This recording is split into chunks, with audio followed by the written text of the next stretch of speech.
Hello Thistledown Gang, welcome back to my channel if you've already been here. If not, hi, it's absolutely lovely to have you here, please stay for a while. Today I'm showing you what became of this massively unflattering nightie I found at the thrift shop quite a while ago. It was either too long or too short, but it wasn't, the right length. It was too wide in the wrong places and the sleeves weren't only stretched out but also too short.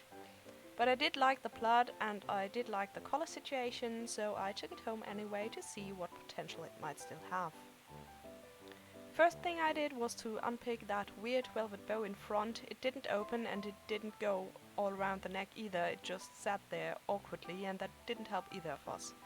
It has since been used in another project, but the buttons went straight to the donation pile.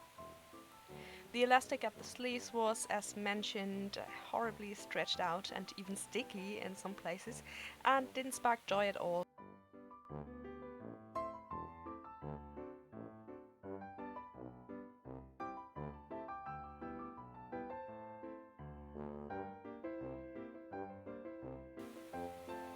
My next step was a tea bath, as I didn't want to keep the white as bright as it was, but rather wanted something a bit more muted. I used the cheapest black tea our supermarket has to offer, with a generous dash of salt, which actually roughs up the fabric a tiny bit and makes the pigment stay better.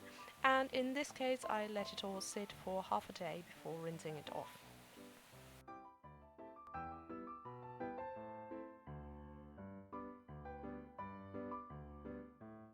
I didn't plan on keeping it as a dress, so I decided to shorten it and make it into a turn-of-the-century inspired blouse instead.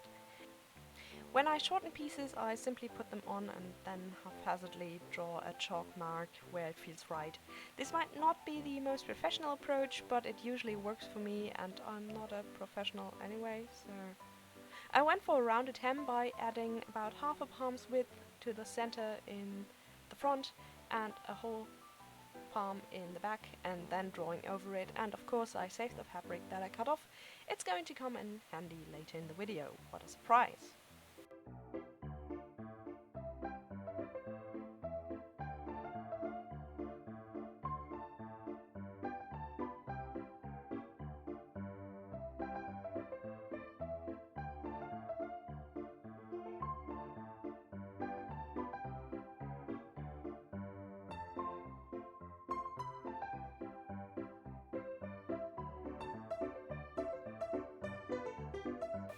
There are several ways to make a garment fit better, and I kind of prefer this one to normal darts.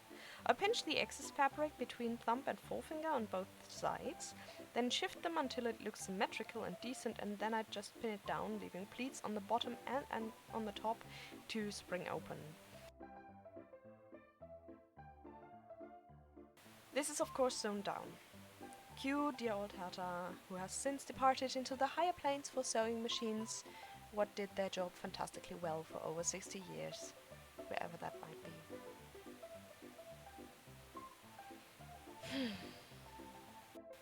The shape it gives off reminds me of the blouses I see in pictures of the lower and lower middle classes from the Victorian and Edwardian era, and as that is kind of the look I'm going for, this is pretty much perfect for me.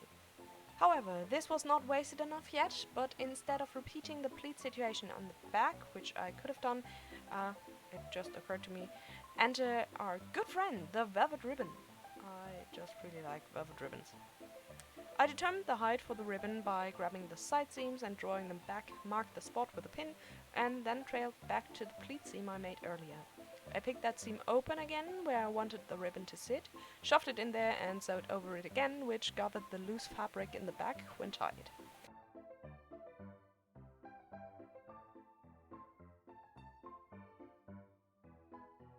Later, after wearing the blouse a couple of times, I figured I wanted it to be even more waisted, so I took in the sides as well, but I didn't catch that on video. Maybe that's for another time.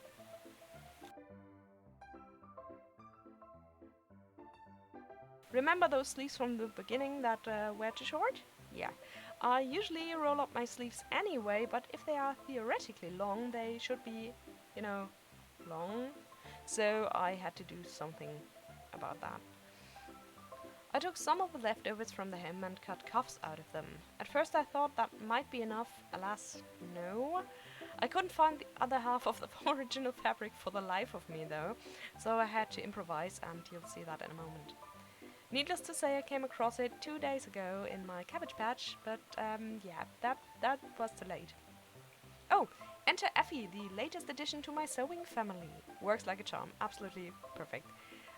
The cuffs were actually the very first thing I sewed with her, and my electric sewing machine is getting a checkup at the moment, which might be the absolute worst time for such a thing in the last few, decades, because suddenly everyone is sewing masks and for this reason digging out old neglected machines, but I'm actually glad that more people are discovering the magic of sewing, however dire the circumstances, and I've got Effie to help me, so I'm absolutely delighted to wait a bit longer for the other to come back.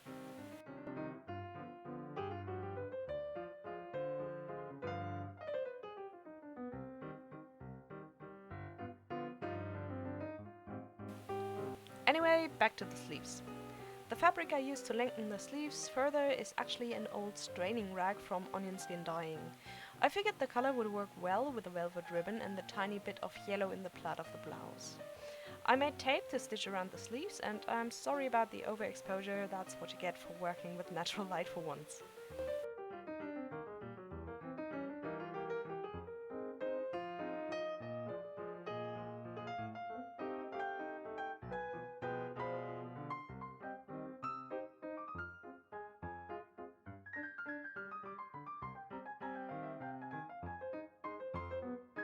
Now I'm a fucking genius and absolutely didn't remember that in order to be rolled up in spite of a tight-fitting cuff, a shirt sleeve needs to be slit. Good thing I was wearing a shirt that I shamelessly used as a model. It's not like I never do that, I just sometimes really don't brain so well. And so I had to cut open my beautiful newly stitched tape. At that point I was really happy that I hadn't sewn it on by hand, and make more of it.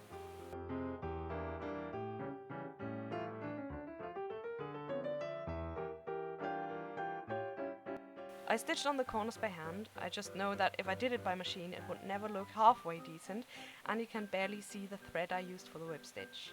Corners are not exactly my favorite thing in the world to sew, and was my very first time taping a cuff slit like this, but in the end it worked out well enough that I'm absolutely not ashamed to wear it in public, so that's a win in my book. I pinned on the plaid cuffs with 2 pleats, again shamelessly copied from the shirt I was wearing, and sewed them down, which worked surprisingly well. One of the reasons why I really like hand sewing is that it's so easy to control, but a hand crank sewing machine like Effie is a great compromise because I can, control the speed really, really precisely. And that brings us to the end result. I'm not sure if I misplaced the footage or never made any, but I also sewed on a thinner velvet ribbon at the throat. It's not quite as lemony in real life, but I couldn't grade that color right no matter how much I tried, and replaced the old buttons with laundry ones from the thrift shop. We'll just see how well they hold up.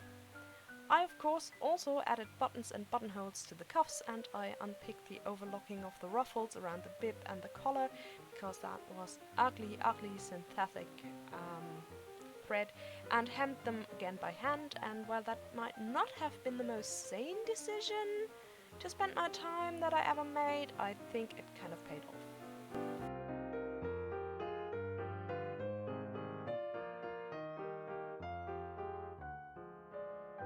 Overall, I'm really pleased with the result. This was a very slow fix, and it took me months to figure out what I wanted to do with the sleeves, but now I'm happy with how they turned out, yellow stripe and all.